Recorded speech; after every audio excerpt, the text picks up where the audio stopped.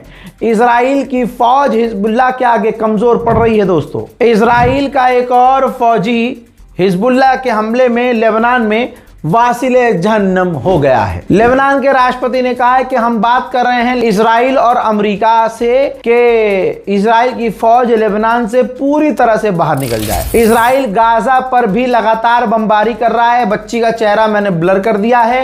Israel के आतंकी हमले में जो कि गाजा में उसने किया है, 6 साल की एक बच्ची गाजा में मारी गई है, कई घायल हैं। इजराइल गाजा में लगातार हमलों को बढ़ा रहा है। मेरे दोस्तों, बैतुल मुकद्दस की देखभाल की जिम्मेदारी जॉर्डन की एक कमेटी के हाथ में, और जॉर्डन की कमेटी बैतुल मुकद्दस को मेंटेन करती है। अब अमेरिका, इजराइल काम कर रहे हैं कि जॉर्डन के हाथ से बैतुल मुकद्दस की जिम्मेदारी छीन ली जाए। मुसलमान क्या ही कह सकता है और मुसलमान वो क्या ही कर सकता है जो गली में मौजूद अपनी मस्जिद में 5 टाइम छोड़िए 3 टाइम नहीं जाकर नमाज पढ़ता, उसे बैतुल मुकद्दस किसके हाथ में है, बैतुल मुकद्दस है भी या नहीं, या लुट गई हमारे हाथ से, उसे क्या ही फर्क पड़ता है। इजराइल के अंदर अरबों की भी पार्टी है। अरब की पार्टी और इजराइल की पार्टी खुद इजराइल के अंदर है। अब इजराइल की जो पार्टी है, यहूदी पार्टी, वो कोशिश कर रही है, तैयारी कर रही हैं कि इजराइल की ही जो अरबों की पार्टी है उन्हें आतंकवादी घोषित किया जा सके ताकि चुनाव वो लड़ ही ना सके और एक तरफा नेतन्याहू की जीत हो। उधर तस्वीर आपके सामने है बैतुल मुकद्दस के अंदर का मंजर आप देखिए। मुसलमान तो जा नहीं सकता, लेकिन बैतुल मुकद्दस के अंदर भारी तादाद में यहूदी समुदाय के लोग जा रहे हैं। इजराइल ने गाजा को पूरी तरह से तबाह बर्बाद कर दिया है। बिफोर आफ्टर देख लीजिए भाई। पहले घनी आबादी थी, घनी का मतलब आप समझ रहे हैं, घनी आबादी थी, और अब वहां वो आबादी अब खंडर में तब्दील हो चुकी है। अल्लाह अकबर, अल्लाह अकबर, अल्लाह अकबर। अचानक से खबर आती है कि नेतन्याहू को तुरंत प्रभाव से अस्पताल ले जाया गया है। नेतन्याहू के दफ्तर ने ऐलान किया कि उनको दांत में कोई मसला आया है, तो डेंटल हॉस्पिटल नेतन्याहू को ले जाया गया है। हजरात, अगर मन में आए आपके कि गाजा और फिलिस्तीन में रजा भाई जो मदद भेजने जा रहे हैं उसमें आपका कोई कंट्रीब्यूशन हो, तो इस बार कोड का इस्तेमाल कर लीजिएगा। बहुत ज़्यादा बड़ी मदद नहीं, अगर थोड़ी थोड़ी मदद भी आप कर सकें तो कीजिए, ताकि गाज़ा में हम कुछ समय के खाने का, कम से कम पानी का इंतज़ाम करवा सकें। बहरहाल फ़िलहाल के इस रिपोर्ट में इतना ही। इस रिपोर्ट को शेयर कीजिए, अपनी राय कमेंट में ज़रूर लिखिए। जय हिंद।